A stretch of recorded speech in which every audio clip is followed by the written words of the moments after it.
Tere, mina olen Erik Reinhold, Pärnumaa Arenduskeskuse juhataja. Me oleme siin Arenduskeskuses ehitanud viimased 6 aastat üles innovatsioonikeskust Kobar, mis on Arenduskeskuse, Tartu Ülikooli ja Pärnumaa ettevõtjate koostööplatvorm eesmärgiga tõsta meie kohaliku majanduse innovatsioonialast võimekust ja saada üheskoos targemaks, tublimaks ja jõukamaks.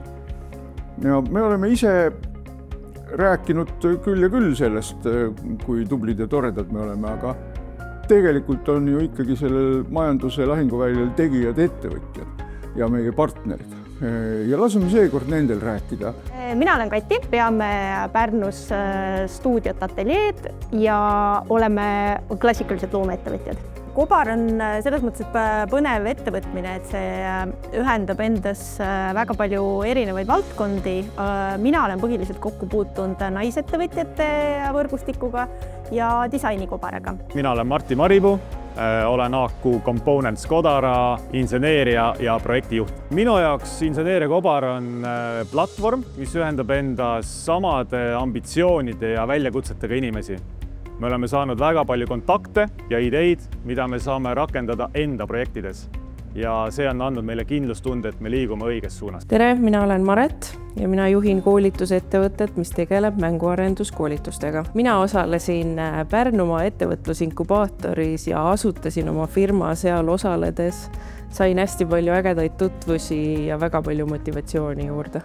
Ma ütleksingi, et peamine kasu, mis ma sellest programmist sain, oli see, et ma sain väga palju tutvusi, väga palju peegeldust enda plaanidele, kas ma peaksin midagi muutma, kas kuskil saaks paremini, et ma tookski välja, et kommuun oli kõige tähtsam. Mina olen Gea Kammer, olen Tartu Ülikooli Pärnu kolledži arendusjuht. Ülikooli üks suur sammas on ühiskonna teenimine. Ja regionaalsetel kolledžitel on siin hästi oluline roll. Ja Tartu Ülikooli Pärnu kolledž on eriti õnnelikus seisus sellepärast, et otse meie majja tänu Kobara koostööprojektile tuleb kätte kogu maakonna parim teadmine. Teadmine ettevõtlusest, sellest, kuidas ettevõtteid toetada, sellest, kuidas innovatsiooni edendada. Disainikobara kaudu me oleme käinud erinevatel välisreisidel, erinevates Euroopa linnades, disaininädalad, disainipäevad. 1. septembri hommikul mul tekkis mõte, et aga miks ei võiks Pärnus olla disainipäeva? Ehk nädalat ei punnita, aga teeme päeva. Korraldatud seminarid ja töötoad. Need on andnud väga häid praktilisi kogemusi, mida me saame koheselt rakendada enda tootmises. Samuti on Inseneeria Kobara ühisüritused suurepärane koht, kus luua päris kontakte ja mitte lihtsalt vahetada visiitkaarte. Ülikoolil on hea meel, kui nad näevad ja kuulevad, kuidas päriselus ettevõtted toimivad ja aitavad välja mõelda neile sobilikke lahendusi. Ettevõtjatel on hea meel teada saada, mida ülikoolis tehakse ja teistes ülikoolideski tehakse, sest teadusmaastik on teatavasti samamoodi väga lai ja sügav ja meil on hea meel, kui me siin kolledžis ja Kobaras saame seda teadmist inimestele lähemale tuua.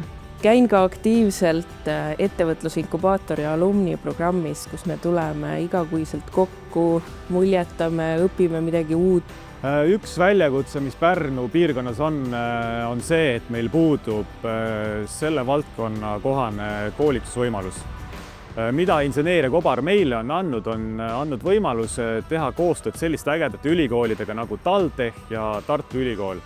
Ja me saame osaleda nende koolitusprogrammides Pärnust lahkumata. Pärnu ettevõtlusinkubaatori tugevuseks oli kindlasti see, et erinevad oma ala spetsialistid tulevad siia koha peale õpetama ja koolitama, et me saime siit samast kõik oma teadmised kätte, me ei pidanud kuskile minema.